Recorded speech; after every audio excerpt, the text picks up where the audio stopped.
Hey everybody, welcome back to Strange Stories with the Seeker and the Skeptic. I'm Jonathan. I am the Skeptic.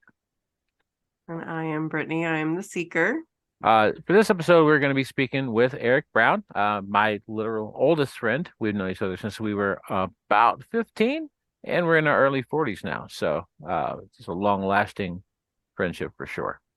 I've always been curious, as I feel like when we were teenagers and hanging out and stuff, I was interested in this stuff, but based on the kind of dynamic I dealt with my family situation, I never knew who I could say what kind of stuff to. So I basically kept everything to myself. So I think that we kind of alluded to kind of stranger things to each other, but we never really got into it like in a a conversational way or anything.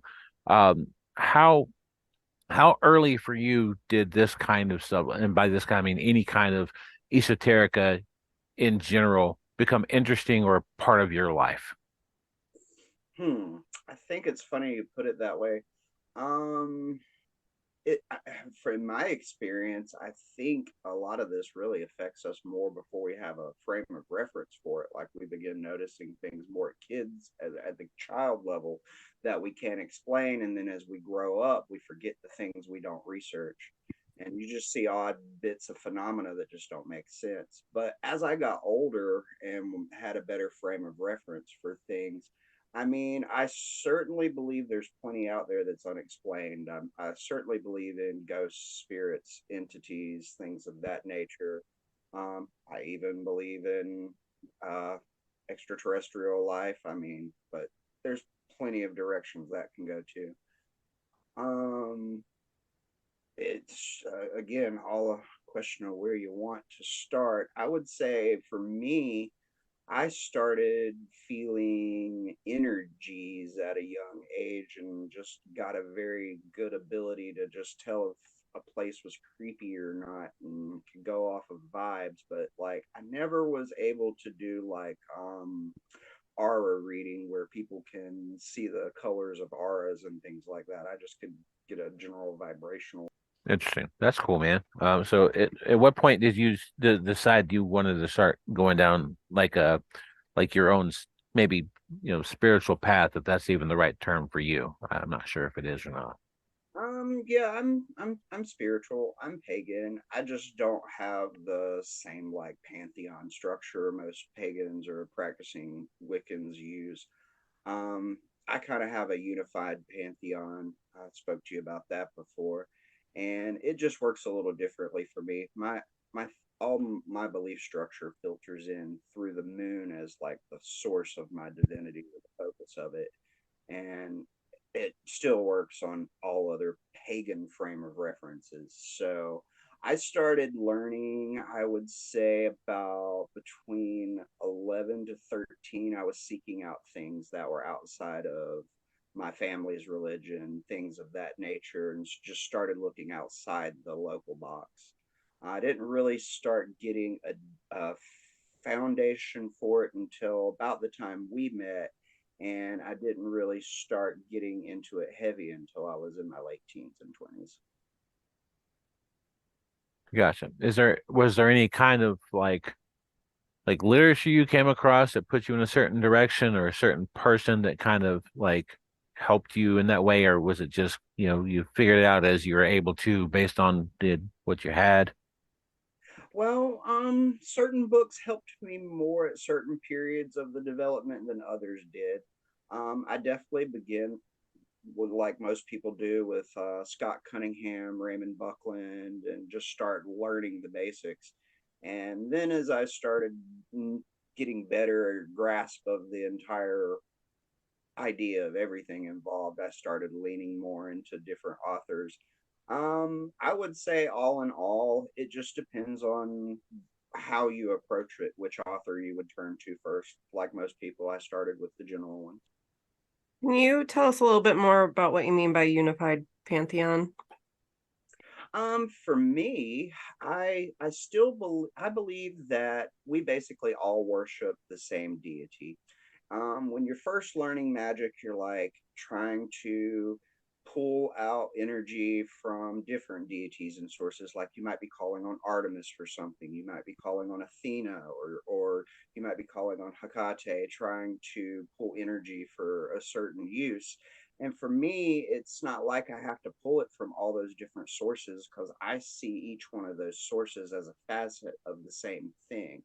I Okay. also likewise believe that every different religion on earth also prays to the same deity, whatever you want to believe that is, and it's just a facet of that divinity. I think the gods are interpretations for each human or each subset of group of humans that believe in it, because that's what works for them. That's how their belief structure works.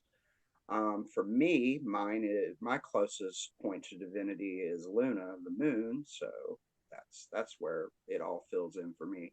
It's very similar to the one God theory that Christians use. It's just the opposite side of the coin, a different explanation of it. Mm-hmm. Yeah, that's interesting. I mean, I feel like I'm fall in line with that. Like I connect with like angelic energy, but when people ask me like what does that actually mean, it's like, well, I feel like it's all coming from the same source. It's just a different frequency. And so it's showing up in different ways. And I feel like that's kind of what you're talking about as well. Kind of. It's hard to explain with somebody that's not into the religion, or is just beginning the reading process, until they get a little further down the rabbit hole. There's always a rabbit hole. So how does like what does that look like working with like Luna energy or lunar energy? What does that look like for your practice?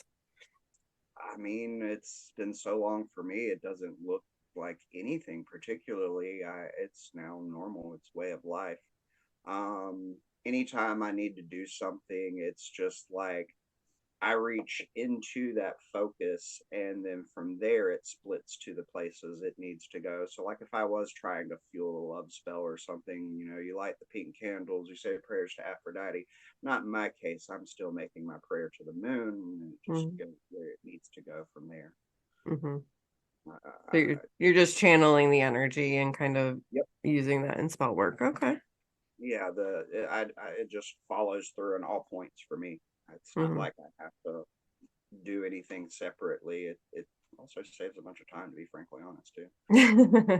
Well, not when you have to alter the spells, but once Right. you Well, you have mentioned that there have been some things that you have experienced. Could you give us an example of a story of something that has happened to you that most people probably would find to be unexplainable or strange? a few small references, not really stories so much, but like locations, places I've been, things of that nature. We both grew up in Southport, or at least I did. You moved into the area, and there are a lot of places in Southport where if you're sensitive, you can certainly feel things. Um, Across from Southport, over the bay in Caswell Beach, you know of Fort Caswell, right? I do. And the Baptist Assembly bought it, and blah blah blah. They own it, and so on and so forth. Anyways, a lot of the buildings on Fort Caswell are still the historical buildings and have just been remodeled and reconverted for use.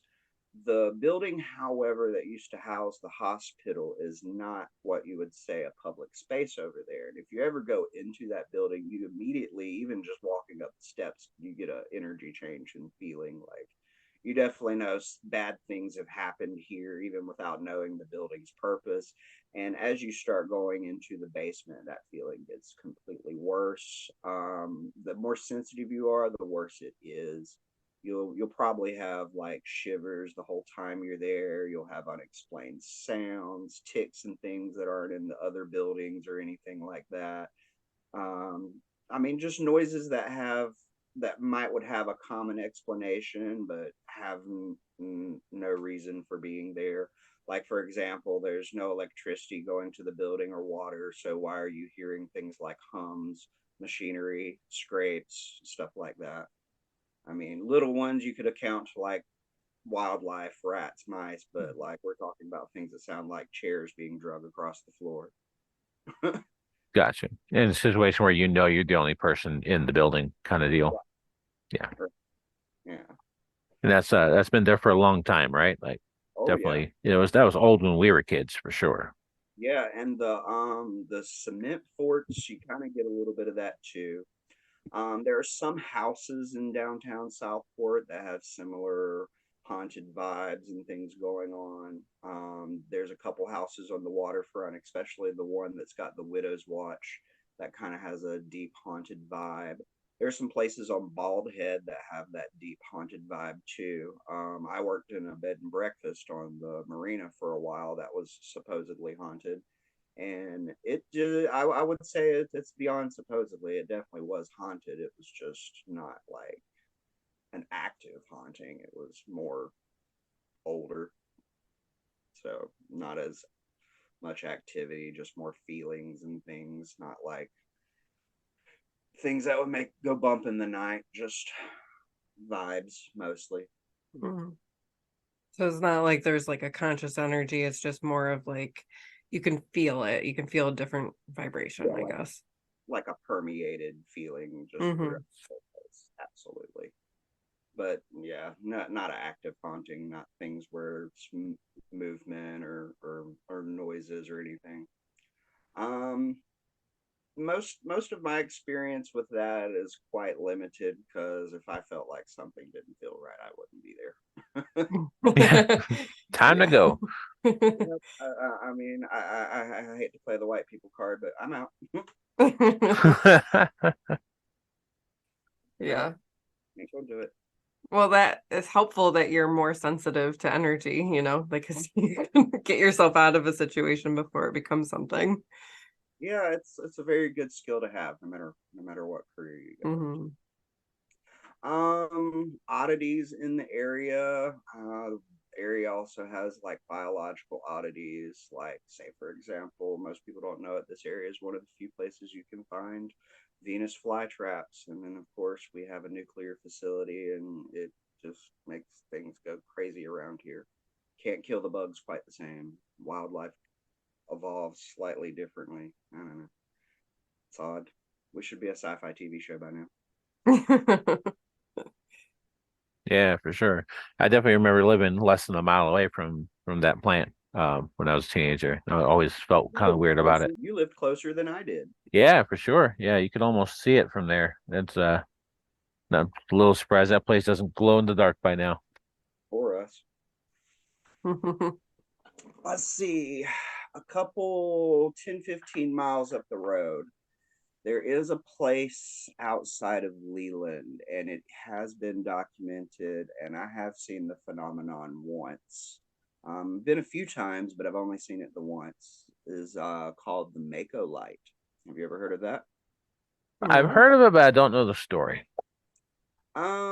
Story diverges a handful of different ways, but it's supernatural, kind of like a ghost light. Follows the railroad tracks, and if you go certain times of the day, or excuse me, night, like you're likely to see it. Story goes that someone was somehow killed or decapitated in that area involving a train, and the person is like a conductor looking for his head. Okay. Now that is interesting to me because I grew up in Lumberton, which is not terribly far from there. Um, and there, when I was a kid, like 7 or 8 years old, we were told a similar story. They said it was. I think it's 30 years ago, man. But I think we were told as little kids it was like the ghost of Blackbeard or something crazy in like 80s like that. But the same thing of the guy going back and forth on the train tracks hoping to find his head.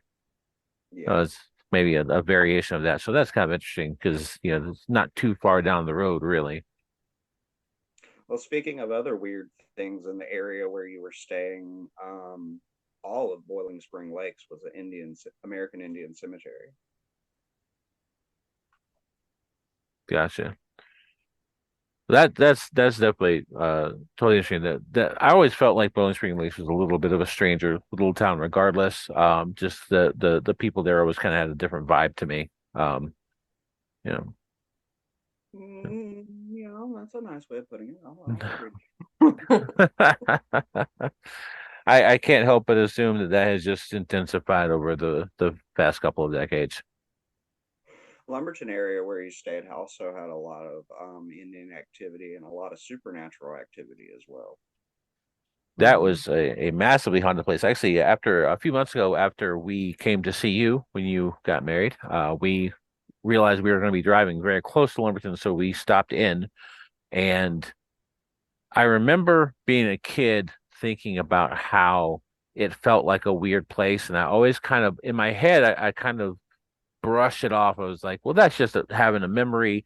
There was a lot of trauma in my early childhood. I just kind of felt like I was putting my own BS into the place basically because so many things happen. But we drove in and immediately like we felt it in our moods. The energy of the place was different. It was a nice day. It was a little overcast, but not really. It was sunny. It was, summertime and the sun was still shining, but it didn't seem as bright. And I wasn't going to say anything because I didn't want to sound weird. But then Brittany was like, "What is wrong with this place? Something is going on." And it's got this feeling about it. And we actually found my old neighborhood. We found my old house from when I was like 8 or 9. And walking through that neighborhood, you kind of feel like you're walking through and you're underwater.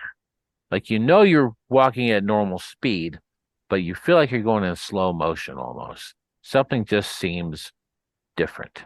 Definitely like a very dense vibration that did not feel great. No, it makes you like kind of have to be more aware, almost hyper aware, just Mhm. feel safe, and that doesn't make you feel good because then you become anxious. So yeah, I feel you. Yeah, Yeah. definitely an interesting place. And we started looking a little bit more into Lumberton, and they had a pretty significant like UFO event back in the 70s where like law enforcement saw it and there was like all kinds of reports and stuff like that. So That's something about another that thing I area. guess I could say is more so through my teenage years, but not as much recently. I guess I just have a problem with not looking up as much as I used to. Um, I would often see like, you know, lights moving around in the sky in ways that we didn't have the technology for, and just wonder what the heck was going on. Never had like really a close encounter. It was always like a far away in the distance Hmm. type of thing. And who knows if that was our technology? I'm fearful, but I really don't think we had the technology for aircraft to move in that manner. Absolutely not. Well, all the places that I lived in North Carolina growing up, there were always aerial lights of some kind, phenomena, weird things, weird feelings.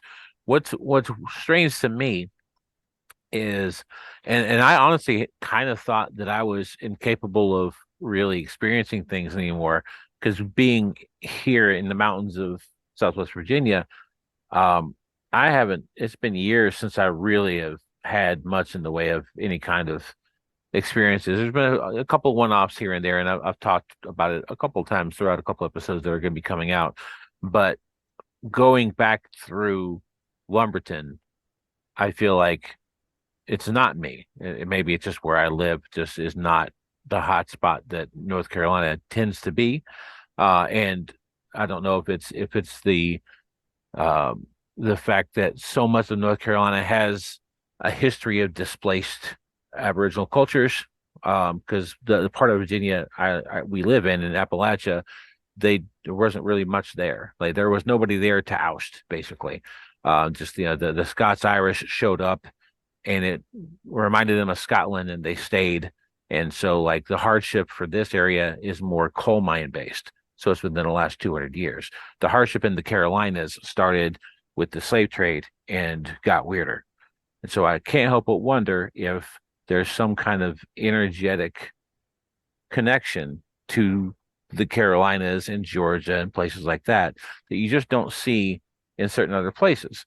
There's just been less, I don't know. Well, no, The you're absolutely correct. All the colonial states, for the most part, have more supernatural activity than most of the rest of them combined. I mean, I'm not saying like you can't have supernatural activity or hauntings across the country. You can, of course, but like it started on the East Coast and it is the thickest on the East Coast. That's where the people have been the longest, and that's where a lot of the most of the trauma and strife has Hmm. happened, especially Yeah. early on. Yeah. I agree with that in terms of like the trauma, that leaves an imprint. However, I'm going to disagree with you, Jonathan. I do think it is you because every time he leaves this house and I'm here by myself, something happens. Like That's true. yesterday, the cupboards opened up by themselves yesterday after he left the house. The lights turn on and off when he's not here. So I do think you have something that blocks things, but that's just my Well, thought. I don't mind blocking that. That's Yeah, okay with me me. either. Eric, what do you think about that kind of stuff, man? What's your take on that type of thing? She needs to make nice with your house ghost. I'm working on it. We're having conversations. Jonathan thinks it's the previous owner who may or may not have passed in this house. So it doesn't feel bad at all. It does not feel, it's just Negative. like it doesn't feel negative. It's just like they fuck with me when he's not around, So but yeah, gotta make nice. I mean, think about it. If you don't pass on to the next plane or whatever, and you're here after you succumb, what are you going to do for fun? Right. It's a good point. Play with the tenant. Okay. Yeah. Get somebody's attention. Yeah, absolutely. Play with the sensitives. See if we can pick them out over the couch tonight. Yeah, that's funny. How big of a role does like your spirituality play in your life? Um, I would say it's pretty core to the person that I turned out to be in the end. In my day-to-day life, I'm not like a huge ritual person as Hmm. far as being pagan. I mean, I do perform rituals from time to time, but I'm very, how should I say, a lot of people are very planned out and methodical. I'm very spontaneous Hmm. with everything I do and observe. Yeah. It's not like I have a rhyme or a reason. Sometimes I'll remember to do something, and sometimes I'll have skipped that ritual for like 2, 3 years in a row. Yeah. Yeah, well, I mean, it sounds like you kind of just go with the flow and whatever feels right or is needed in that moment, and go with it. Yeah. Yeah, and it's interesting. Your gifts change as you get older too. So like the things I could do when I was in my teens and my 20s is like hard to do now, and the things I was struggling to do then I have no problems doing now. So it just changes with time. You Hmm. gain new abilities, you lose some abilities. Hmm. What are some of those abilities that you've either gained or lost? Well, for example, I can still dabble with divination a little bit, but I don't have the efficiency or the efficacy that I had when I was younger. I had a clarity that I just don't have now when it comes to that type of thing. But now, like when it comes to manifesting or things of that nature, I have to be really careful because that can happen with just basic, simple witchcraft, Hmm. and that gets unfortunately easier as you get older. Be careful what you wish for. Hmm. So some people would call that prayer. So be careful who you talk to. Yeah, absolutely. I mean, our thoughts are powerful. You're communicating something out to the universe, so just a simple thought Oh yeah, there are is, things listening. yeah, Even your house ghost. yeah, exactly. Do you feel like those things have changed through like those like call them abilities, call them gifts, whatever you want to call them, have changed based on what you actually need in your life? Mm, I guess to an extent you're right. Cause like when I was younger, I was more focused on what's coming, and now I'm not. So it makes sense that that ability has lessened and isn't just standing to the front like it used to be. So yeah, I would say it's melded more towards what I need. That's very interesting for sure. So I know that, and this is just, I don't know what extent of which, but I know that you've got a pretty fair amount of knowledge as tarot goes. And how long have you been involved with that? Actually, tarot was kind of one of the beginning things I was taking a look into before I even started picking up the craft in any way, shape, or form. It was kind of like the entry point to the esoteric when you're in this little washed up backwoods town. So of course it's going to be step one. Mm-hmm. So do like everybody does. You go out, you travel 30 plus miles to find your very first Rider Waite tarot deck, and you buy yourself the biggest book by whoever you think is the best at explaining it, and you just begin and you start to learn. You pick up the meaning of the cards as the people intend, but over time you eventually learn how to go quote unquote off book. And that's at the point when things get interesting, when you can put the book down and start to read the cards and they just come to you. You actually start getting deeper explanations, more clarity, more focused readings. It's just an interesting point, but it's just an explanation of a gift you may or may not have. And that was my touchstone into just anything weird, abnormal beyond the world of white picket fences.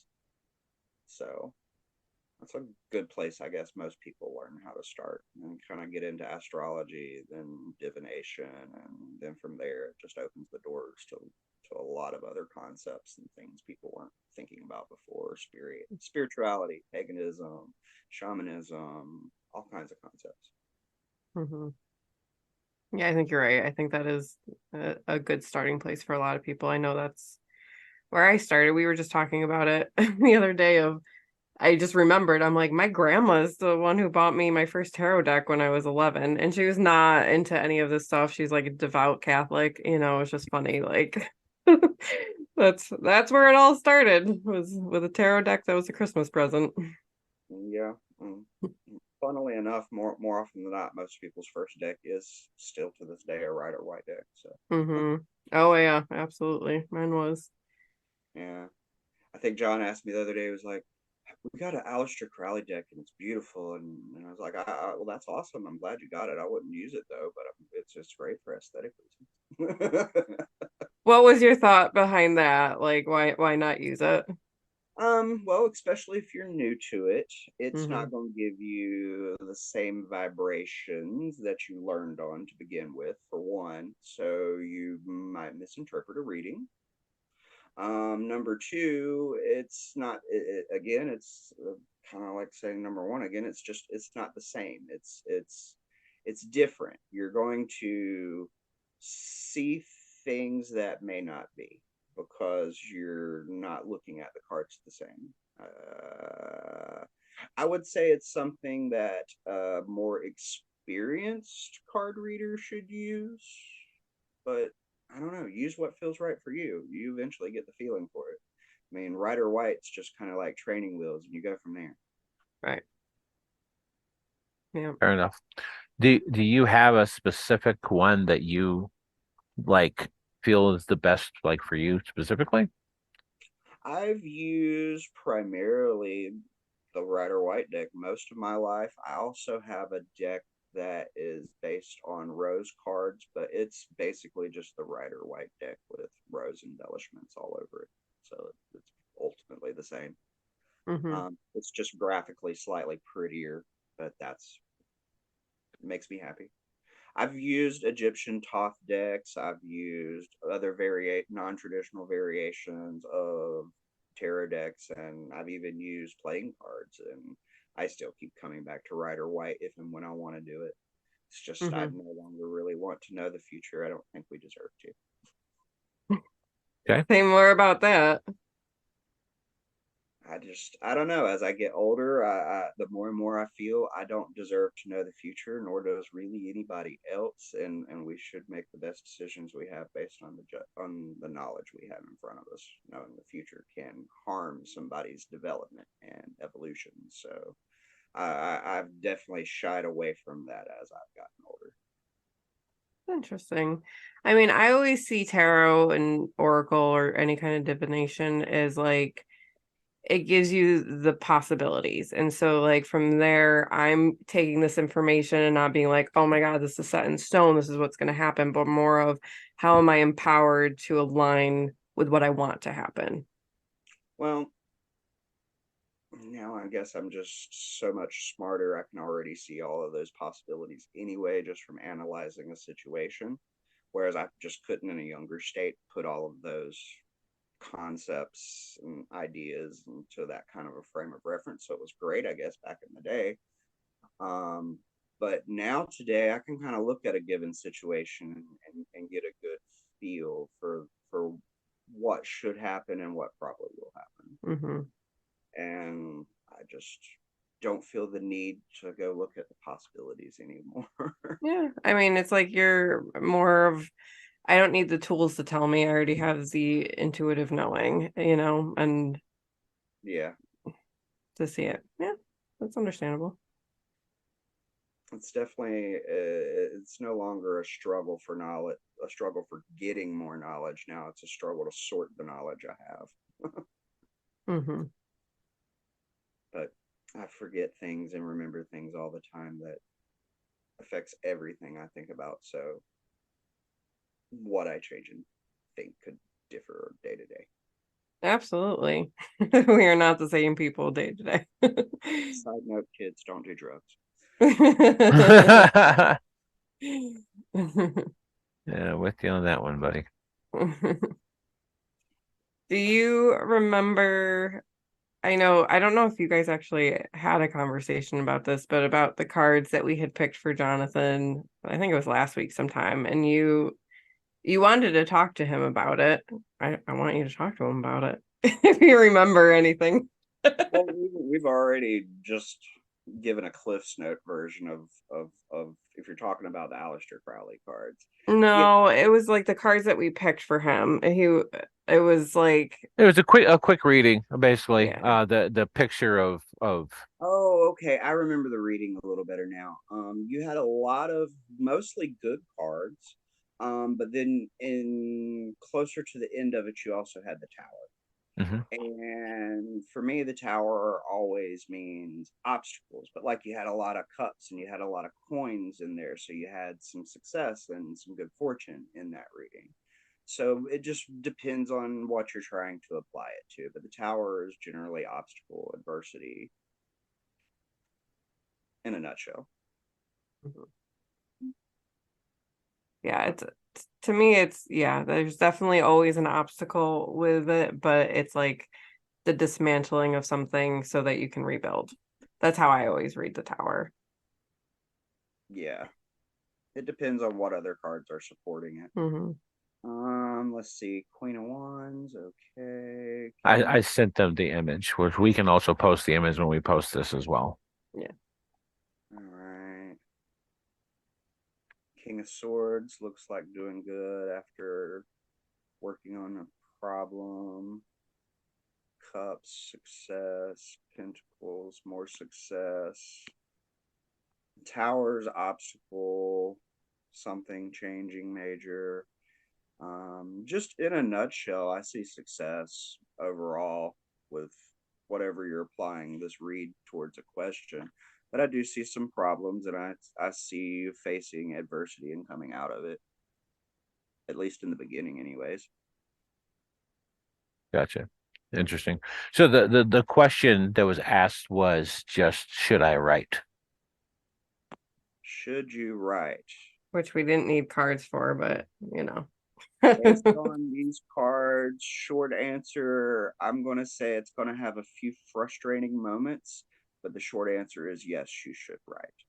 And not just because it will be something that you would be good and successful at, but because it will also do things for you that no other activity will fulfill. It's very interesting. And that's about all I'm getting from that specific question. Cool. Thanks. That's very, very interesting. That's nutshelled. I'd have to pull out a book and do all kinds of crazies to give you a Gotcha. like. I'd have to pull out the book to give you the paid interpretation, John. Like one of the big things for us overall is stories and have people telling their stories and how important story can be and is for people overall, but also like the fact that the tarot itself like is actually telling a story, like it's like a journey, and so I feel like those things can be. We both feel like those things can be tied together, and the history of the deck itself has always been super interesting to me. So we're looking into books and lectures and stuff that's based on that to get more information. It's kind of the direction we're going in on kind of a research project. A lot of people know like there's these different symbols, but it's like, okay, well, where'd the symbol come from? And it, just like very, basic starting point where we're at right now. It's like, well, it's coming from a lot of different cultures and religions and time periods and stuff like that. So it's interesting to kind of trace it back. What other thoughts do you have, or stories, or anything you want to talk to us about? Thoughts and stories. Well, let's, I guess, talk about supernatural. How about we talk about cryptids? Okay, let's talk about them.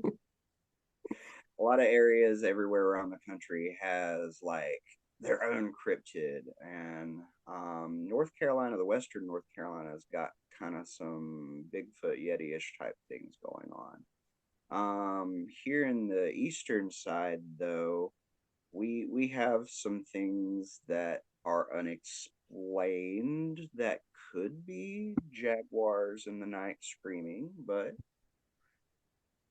a lot of people say weird stuff, animals getting killed, things like that.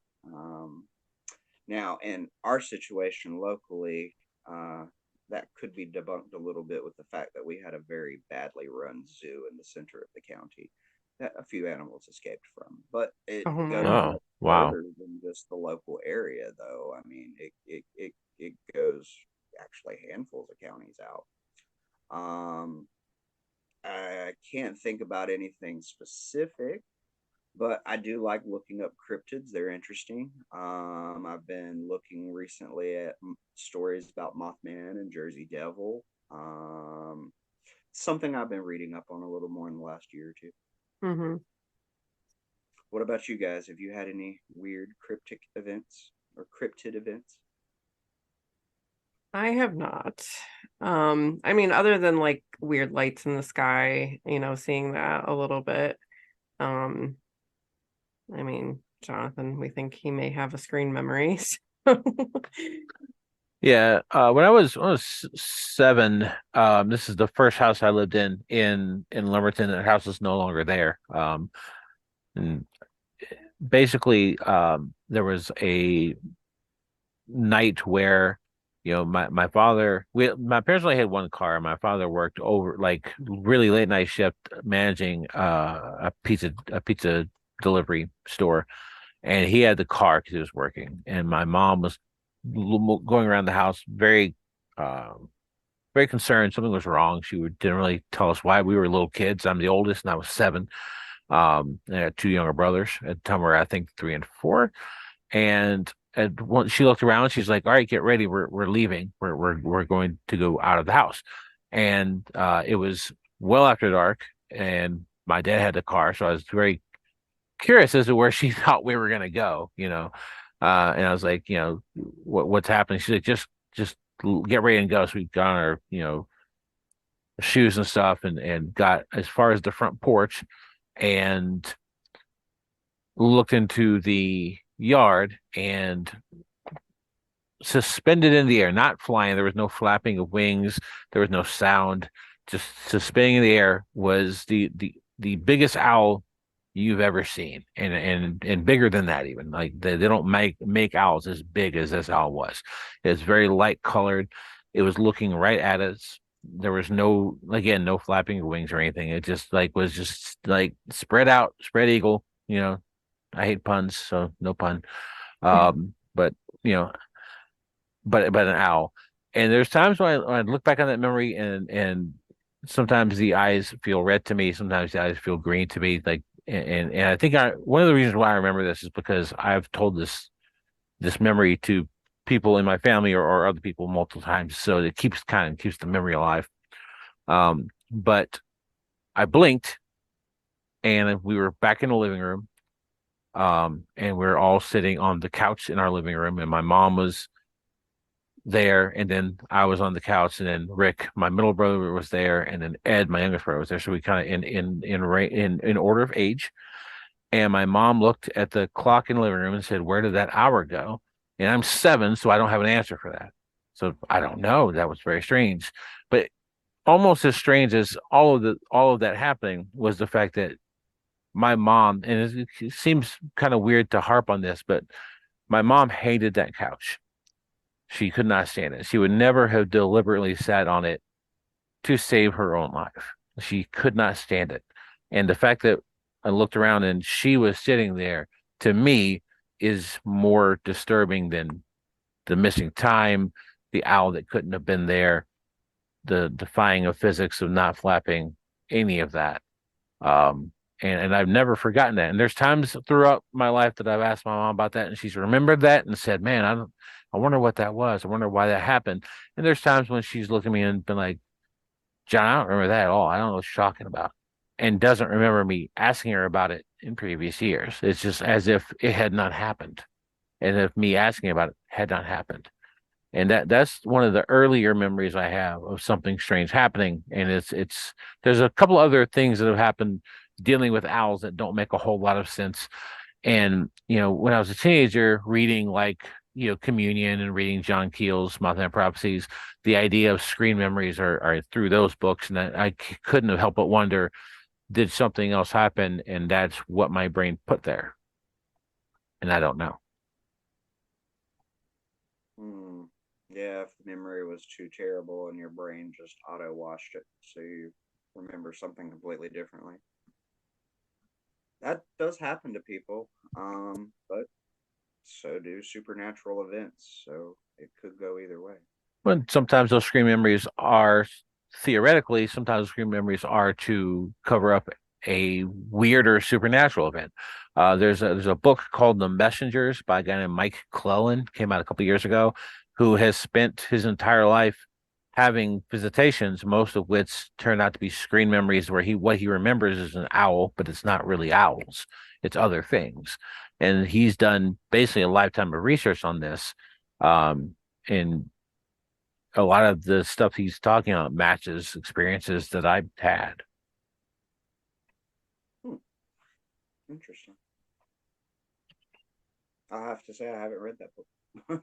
I definitely recommend to anyone who's interested in strange things, especially anything quote UFO related. I was gonna say it's interesting too, like the two events that we've been to recently. So we went to like the Flatwoods Monster Convention in September, and then this past weekend we were at a night of paranormal podcast like event where just different paranormal podcasts were talking. And each of those events, speakers talked about screen memories being either an owl or giant birds. And so it's like that's interesting that just keeps coming up. I wonder if there's like let's see, like how dreams, different images in your dreams have certain meanings. I wonder if that also has a layer of interpretation to it. What you're seeing in the place of that memory has a certain connotation towards what it's hiding. Yeah. Well, if you look into mythology with owls specifically, and one thing that Clellan talks about in that Messengers book that I don't think I would have thought of, is and he was told this by a Native American friend of his who is a shaman in southwestern United States, is that you shouldn't just look at the potential symbolism of what certain cultures think of for something like, for example, an owl. But if you have an idea of what your like hereditary background is, what do those cultures think of something like, for example, an owl?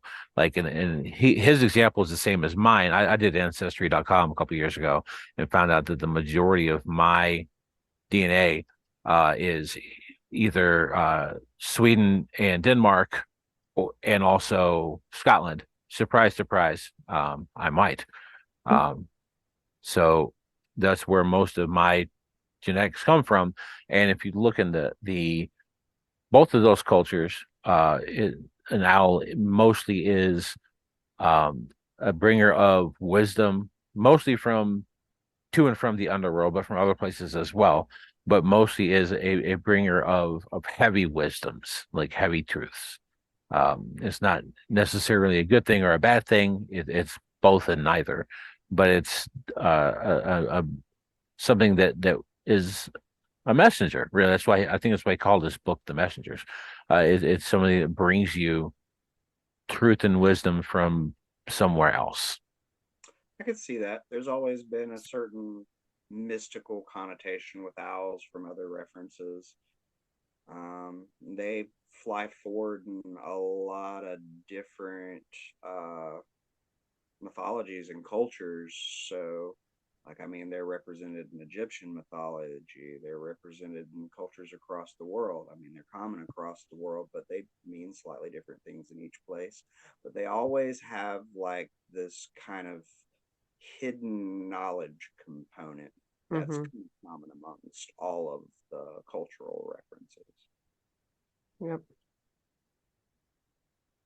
It's super interesting to me, for sure. That and owl imagery tends to keep since seems to keep following me everywhere. Well, there are certain things that follow people. Um, like for example, people will just notice numbers, certain numbers surround them more, certain imagery surrounds them more than other people. For me, I see threes and fives a lot. Mm. I mean, I know they don't pop up any more than any other common numbers. I'm just noticing them more. Yeah. But yeah. No, we definitely see repeating numbers too a lot.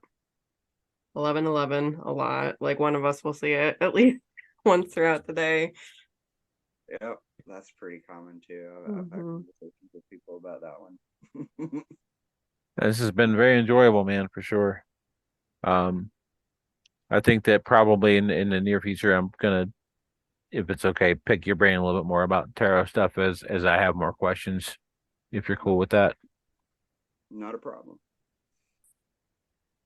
I Yeah. mean, it's one of those things where those who can't teach, so I might as well.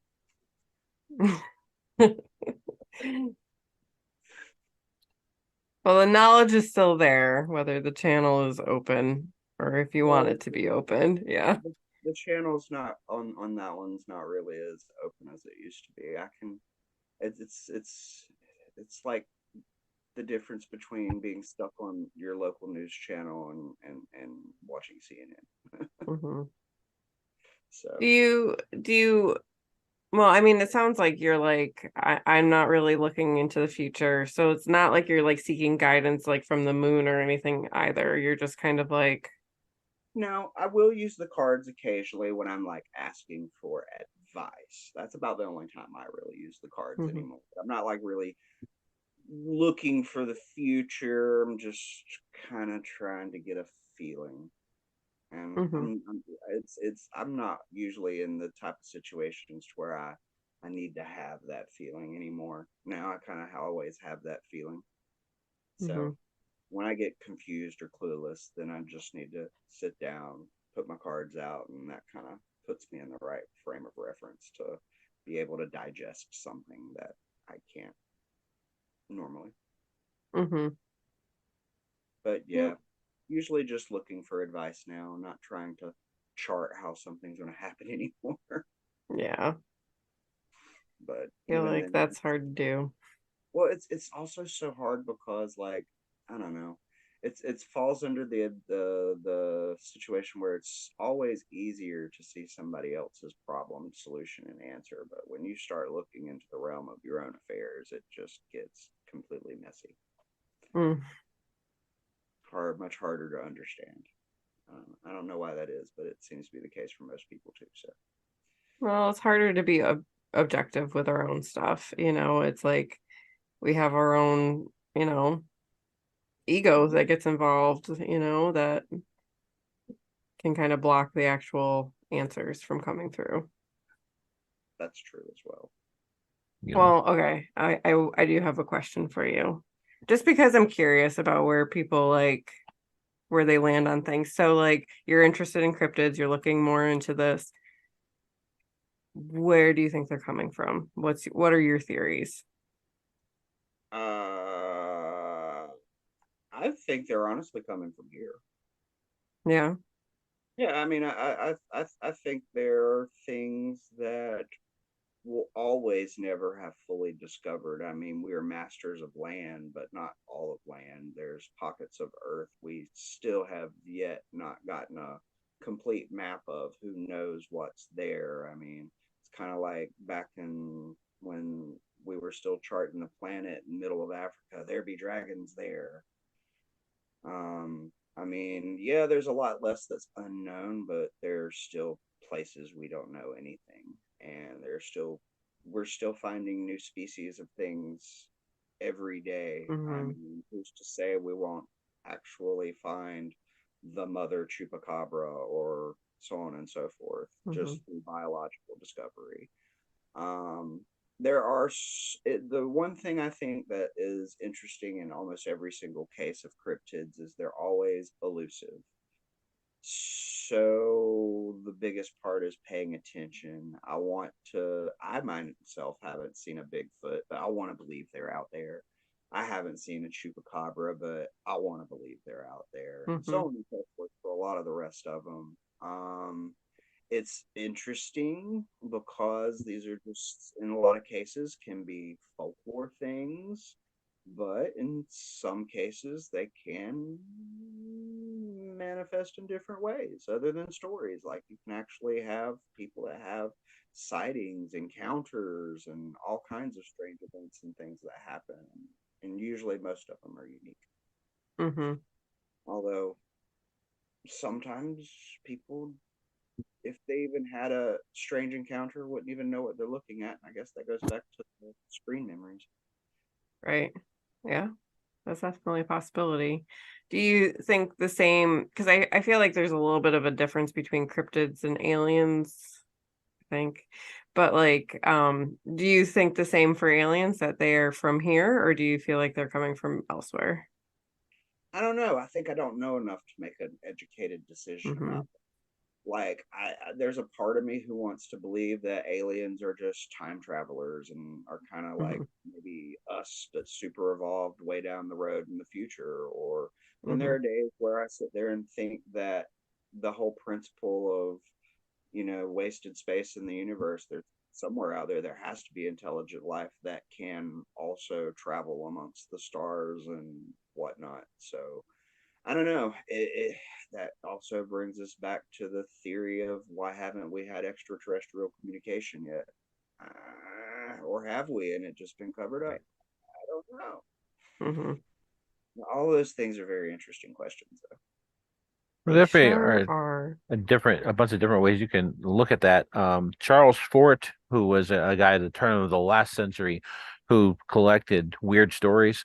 At some point, he got to the belief somehow that we, as Earth, are some other species' property, and that's why we don't see direct contact from lots of different species.